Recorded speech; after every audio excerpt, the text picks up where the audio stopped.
आज की कहानी एक ऐसे मॉन्स्टर पर है जो एक गुप्त टनल में रहकर आने वाले टूरिस्टों को अपना भोजन बनाता है। कहानी की शुरुआत होती है, हम एक छोटे से बच्चे को देखते हैं जो जंगल में भाग रहा था, जिससे मानो कि उसका कोई पीछा कर रहा हो। वह भागते भागते बहुत ही ज्यादा थक जाता है और अपने घुटनों के बल नीचे बैठ जाता है और फूट फूट के रोने लगता है। फिर सीन यहाँ से कट होता है, हमें एक रेड कलर की बस दिखाई जाती है जिसमें कुछ बच्चों का ग्रुप उसी टनल की ओर जा रहा होता है, जिसमें नोवल, बेस, क्यूनी, कार्ल और रेजी होते हैं और उनके फेवरेट ड्राइवर अंकल जिनका नाम जोसेफ है, जो कि बहुत ही हंसमुख किस्म के पर्सन है। और वो सभी बच्चे सूर्य ग्रहण के बारे में बात कर रहे होते हैं और तभी हमें पता चलता है कि ऐसा सूर्य ग्रहण जो आज होने जा रहा है यह आज से 30 साल पहले हुआ था। ऐसी ही बातें करके वे अपने ट्रिप को और भी ज्यादा मजेदार बनाना चाहते थे, इसलिए कार्ल उन सबसे एक पहेली पूछता है, ऐसी कौन सी चीज है जिसे कोई भी किसी भी कितनी भी बड़ी मुसीबत का सामना बिना हथियार के किया जा सकता है। लेकिन उन सभी में से कोई भी इस पहेली का जवाब नहीं दे पाता है और वे धीरे धीरे घने जंगल में भी एंटर कर जाते हैं, जहाँ पे उन्हें आगे का रास्ता ब्लॉक दिखाई पड़ता है कुछ झाड़ियों के गिर जाने की वजह से।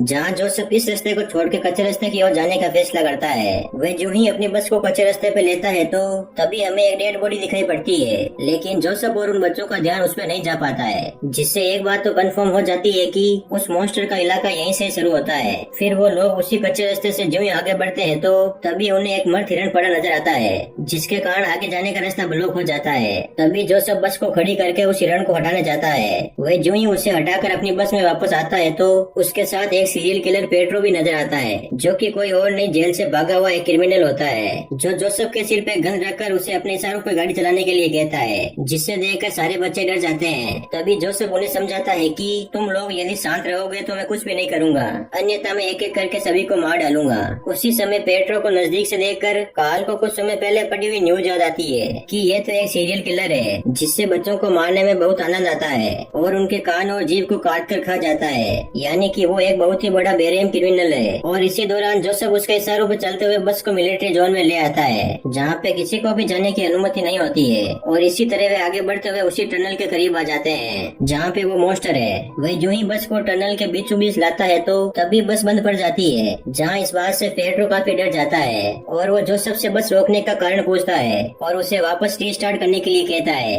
लेकिन जब बस स्टार्ट नहीं हो रही होती है तो वो जोसेफ को जान से मारने की धमकी देता है और वो बहुत ही ज्यादा गुस्सा होकर क्यूरी को पकड़ लेता है और उसे मारने की धमकी देता है। और साथ ही साथ वो जोसेफ को बस को ठीक करने के लिए कहता है और कहता है कि तुम्हारे पास अब से 10 सेकंड और है बस को ठीक करने के लिए, वरना मैं एक एक करके सभी को खत्म कर दूंगा। तभी ये सुनकर जोसेफ बस को ठीक करने के लिए नीचे आता है और उसी के पीछे पीछे पेट्रो भी जाता है, क्योंकि उसे डर होता है कि कहीं जोसेफ हमें छोड़ के भाग न जाए। पेट्रो को देख के सारे बच्चे बहुत ही ज्यादा डरे हुए होते हैं, क्योंकि उन्हें लगता है कि पेट्रो एक एक करके हम सभी को मार डालेगा। और वहीं दूसरी तरफ जोसेफ बस को ठीक करने के लिए बहुत ज्यादा कोशिश करता है, लेकिन इतनी कठिन मेहनत के बाद भी वह असफल हो जाता है, मेरा मतलब बस को ठीक नहीं कर पाता है। तभी उसी वक्त लाइट भी चली जाती है और वे सभी डर के मारे कांपने लग जाते हैं, क्योंकि टनल में पहले से ही बहुत ही ज्यादा अंधेरा था और लाइट चले जाने के बाद तो और भी ज्यादा हो जाता है। तभी पेट्रो को दूर से आती हुई कोई चीज नजर आती है, जिससे अधिक अंधेरा होने की वजह से देख नहीं पाता है और वो जोसेफ को फोर्स करता है उससे देख आने के लिए।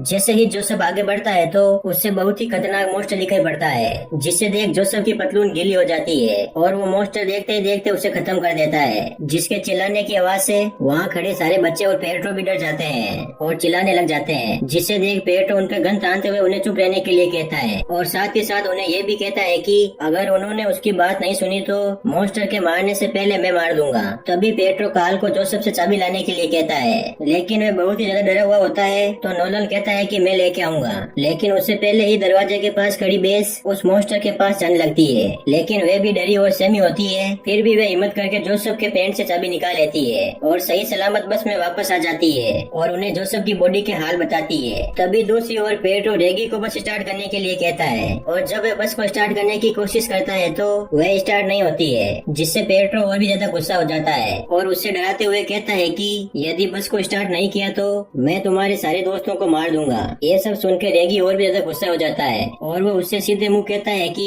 इनमें से मेरा कोई भी दोस्त नहीं है, तुम चाहो तो इन सबको मार सकते हो। ये सुनकर पेट्रो उसे कोई धमकी देता है और कहता है कि उनसे पहले तुम्हें मारूंगा यदि बस को 2 मिनट में स्टार्ट नहीं किया तो, जिससे डर के रेगी भी कोशिश करने लग जाता है। लेकिन उसी वक्त सारे बच्चे पेट्रो से गन छीनने का प्लान बनाते हैं और नोलन और सारे बच्चे उस पर अटैक कर देते हैं, जिसमें वो कामयाब भी हो जाते हैं और रेगी उस गन को पेट्रो पे पॉइंट कर देता है और कहता है कि यदि तुम शांत नहीं रहे तो मैं तुम्हें शूट कर दूंगा, जिससे एक बार के लिए तो पेट्रो भी डर जाता है लेकिन वह एक बात अच्छे से जानता है कि इन बच्चों में इतनी हिम्मत कहाँ कि मुझे शूट कर दे, इसलिए वह खुद ही उनके पास जाने लगता है और कहता है कि करो शूट करो ना। इन्हीं बातों के चलते वे कैसे भी करके उनके हाथ से गन ले लेता है। तभी उसे मॉन्स्टर के यहाँ होने का आभास होता है और वो उससे चेक करने के लिए बस से नीचे उतर जाता है और उसे आवाज लगाकर बुलाने की कोशिश करता है। और वहीं दूसरी तरफ सारे बच्चे बहुत ही ज्यादा डरे हुए होते हैं और वो आपस में लड़ने लग जाते हैं, क्योंकि डरने की वजह से किसी में भी बाहर जाने की हिम्मत नहीं पड़ती है। लेकिन उसी वक्त बस के बाहर वे मॉन्स्टर दिखाई पड़ता है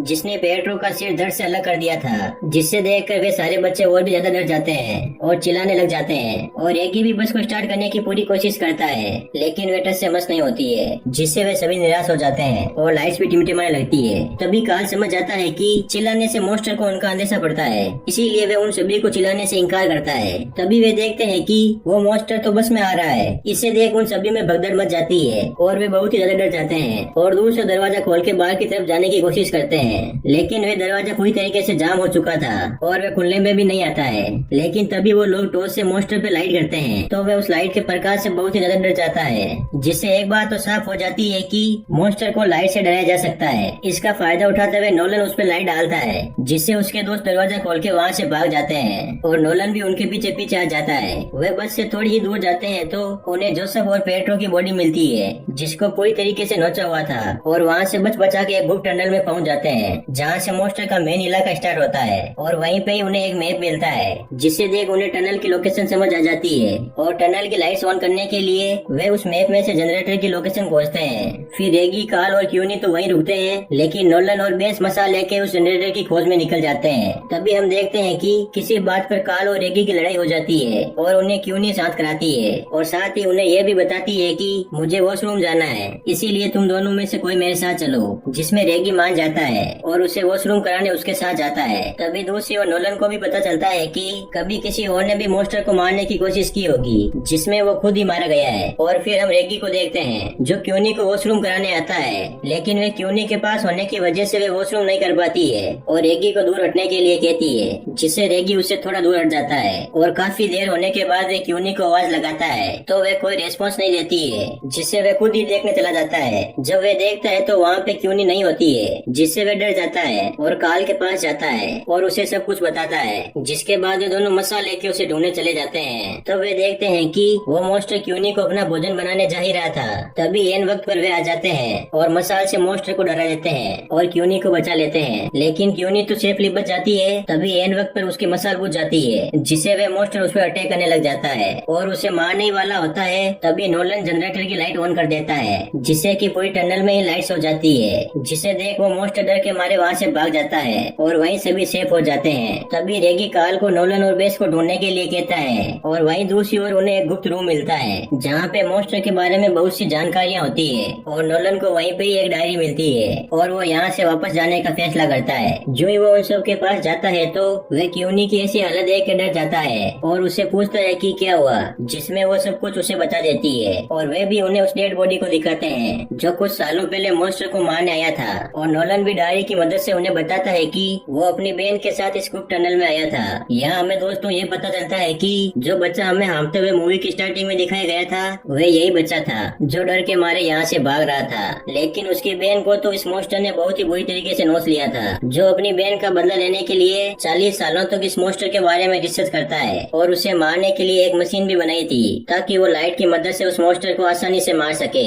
और ये सब कुछ जानने के बाद उस अधूरे काम को पूरा करने का फैसला करते हैं, जिसके बाद नोलन और कार्ल उसे फंसाने के लिए क्यूनी के ब्लड से सना कपड़ा वहीं पे छोड़ देते हैं और कहीं सेफ जगह छिप जाते हैं और उस मॉन्स्टर के आने का वेट करते हैं। जब वे मॉन्स्टर वहाँ आता है तो बेस जनरेटर की लाइट को ऑन करने जाती है, लेकिन उससे प्लग ऑन नहीं हो पाता है और वहीं दूसरी ओर मॉन्स्टर नोलन को देख लेता है और उस पर अटैक करने जाता है, लेकिन बेस जनरेटर को ऑन नहीं करने की वजह से वहाँ आगे उस मॉन्स्टर का ध्यान अपनी ओर आकर्षित करती है और वहाँ से भाग के क्यूनी के पास छिप जाती है और मॉन्स्टर भी धीरे धीरे उसकी ओर बढ़ने लगता है, जिससे उनकी हार्ट बीट और भी ज्यादा तेज हो जाती है। लेकिन इससे पहले कि मॉन्स्टर उसे अपना भोजन बनाता तभी नोलन बेसमेंट की लाइट को ऑन कर देता है, जिससे मॉन्स्टर डर के मारे वहाँ से भाग जाता है और बेस और क्यूनी सेफ्टी टनल के बाहर भाग जाते हैं। लेकिन वो मॉन्स्टर भी उनका पीछा करते हुए उनके पीछे पीछे आ जाता है और वो उनसे थोड़ी ही दूर पे खड़ा हो जाता है, क्योंकि बेस और क्यूनी तो उजाले में होती है, लेकिन वे उजाले में जाने से डरता है। लेकिन तभी मसाल लेके कार्ल, रेजी और नोलन भी आ जाते हैं और उस मसाल से उस मॉन्स्टर पे आग लगा लगा देते हैं और उजाले की तरफ भाग जाते हैं और अपनी सफलता का जश्न मनाने लग जाते हैं और साथ ही साथ जोसेफ को भी मिस करते हैं। और काल की पहेली का भी जवाब मिल जाता है कि सांस ही एक ऐसा हथियार है जो हमें किसी भी मुसीबत से बाहर निकाल सकता है। और अंततः हम देखते हैं कि कुछ पुलिस ऑफिसर उस टनल की जांच करने आते हैं तो उन्हें कुछ अजीब सी आवाज सुनाई देती है, जिससे यह बात निश्चित हो जाती है कि वह मॉन्स्टर अभी तक जीवित है। सो दोस्तों, इसी सस्पेंस के साथ ये कहानी यहीं पे समाप्त होती है।